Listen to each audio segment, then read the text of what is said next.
Welcome back to DXV Today, where all of us in the studio are getting incredibly excited at the way that the educational institution and system is going in the UAE. With us now is the principal, CEO of GEMS, our own Indian school, Lalitha Suresh. Lalitha, thank you for being here with us today. Thank you for inviting me. No, absolutely. I mean, 40 years of being in the education system and the industry.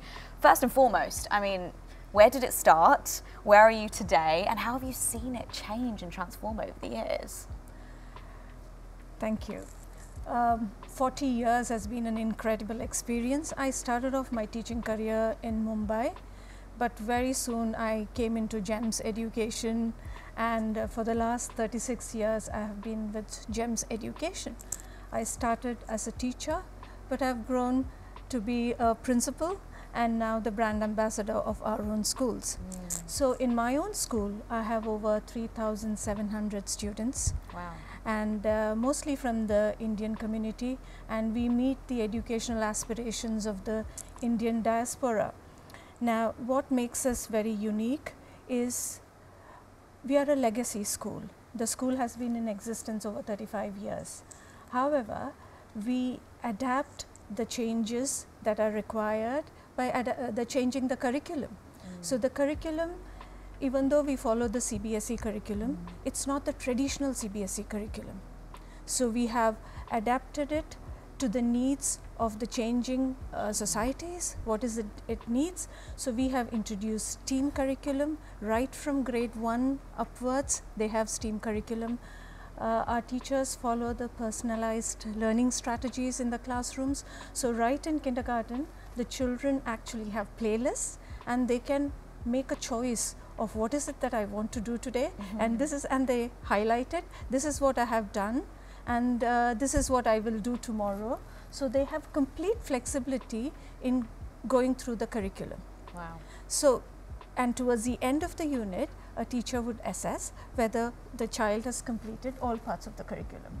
So children learn at their own pace, work with the curriculum at their own pace, and this has brought in a lot of flexibility and enjoyment for children to learn in a school. The numbers of students in our schools are quite high. We have 30 plus, 35 plus in certain classrooms. So this way of having the playlist or the choice board, teachers provide choice board to our children to make the choices, and that is where it makes learning more interesting. Wow. So Lalitha, I mean, we just spoke to Carla, and Carla was talking about, you know, small community schools and the attraction for parents. What's the attraction for parents in your school? And I know that some of the schools that you are the ambassador of have very large numbers. What's the attraction there, and how do you draw the parents to you? The parents are drawn to our school because of the quality of education that we provide and the value for money. So it's a budget, these are budget schools, but have very high outcomes. The outcomes are really high.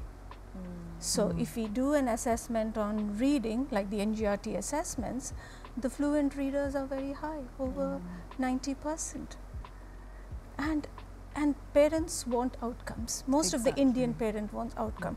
So what kind of outcomes are we looking for in a school like ours? So the exam results are very high. 100% of our outgoing students go to universities. Wow. Yeah. And name it, music, dance, sports, games, chess, swimming.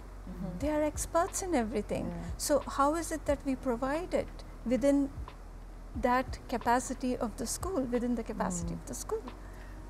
Yeah, so it's really interesting, I think, to look at graduation, because every parent wants outcome, every parent wants impact, and it's just what the different families are looking for in terms of their child being successful.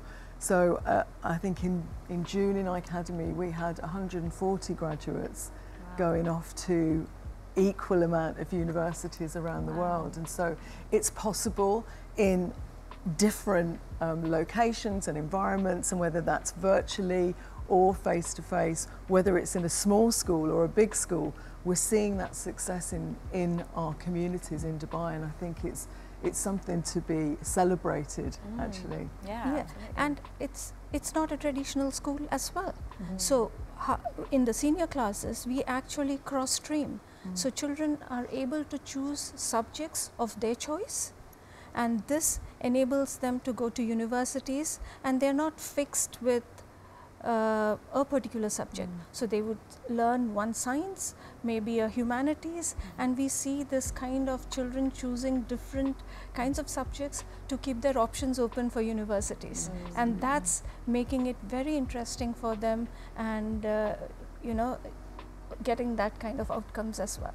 So it must be quite satisfying for you over the years to be teaching children and then see them go off to university. Do you ever get some children come back and then say thank you so much, and they've gone off and done big things, they're famous people now and all that sort of thing? And the best part, the best thank you gift that I get from my students is when they bring back their children to our schools. Oh, that's lovely.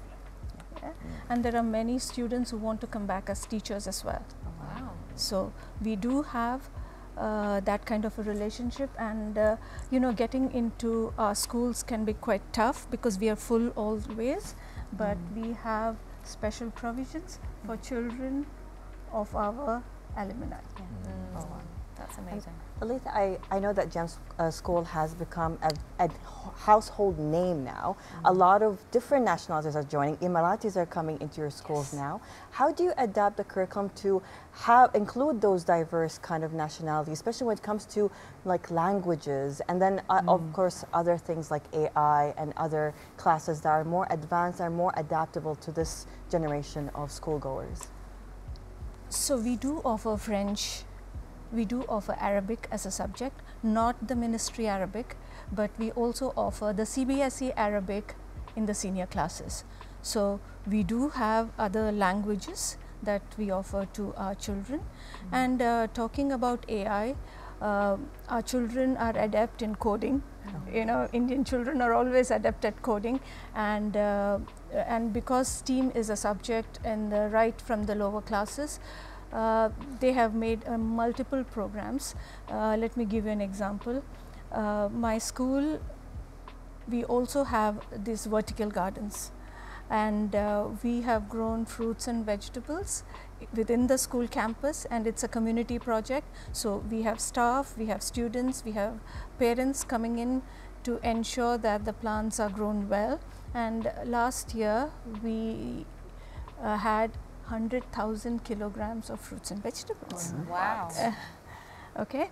Now, We'll come over. yeah, please do, please do. And we have our children who have created an app so that parents can come and take these fruits and vegetables in the right season. Wow. So, you know, it's an integrated project. So the lower classes, they integrate this into the curriculum to see the rate of growth of plants, what is the soil that is needed, which kind of butterflies come in what season, what are the bees doing in the garden. And this is what the lower classes would do, but the senior classes would create apps, or the impact of any smoke from the buses, is it impacting the plants? You know what's really refreshing to hear as an Indian myself is that being a doctor, a dentist, a lawyer isn't the only option. No. You know, we're opening that scope up, because growing up that was all I heard. So to hear this is just incredibly, you know, just refreshing to hear that the next generation have that freedom of choice. And I think I heard we've heard today the word choice a lot on this couch, and I think that's been really, really great to see. Lalitha, I want to thank you so much for joining us today. It's phenomenal what you're doing, and here's to many more years. And you know, Tracy, thank you. Thank you. Once more, what you are doing is phenomenal. So thank you for joining us. Thank you so much. Yeah, Pleasure to thank be you. here. Absolutely.